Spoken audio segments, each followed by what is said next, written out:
சேவகன் என்ற அடையாளத்தோடு தொடர்ந்து ஏழை எளியவர்களின் பல பேரின் பசியை போக்கி வருகிறோம். அதன் தொடர்ச்சியாக இன்று நம் தொடர் சேவையின் 5ஆம் நாள் தொடக்க நாளுங்க.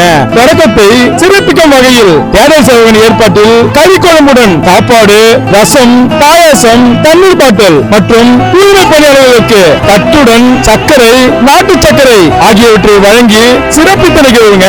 இவ்விழாவில் சிறப்பு அழைப்பாளராக தமிழர் களம் அழகர் அவர்கள் கலந்து கொண்டு இவ்விழாவை சிறப்பு செய்தார். இன்றைய சேவையின் செலவின் ஏற்பாளர் தேடல் சேவகன். நம் தொடர் தேடல் சேவை இன்று 5ஆம் நாள் தொடக்க நாளுங்க.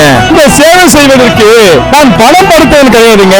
என்றதை செய்ய வேண்டும் என்ற குணம் படுத்தவன். நான் சிறு வயதில் ஏழ்மையால் பல நாள் பசியால் கஷ்டப்பட்ட வேதனையின் வெளிப்பாடு பசியோடு இருப்பவர்களுக்கு வரக்கூடாது என்பது எமது தேடல் சேவையின் நோக்கங்க.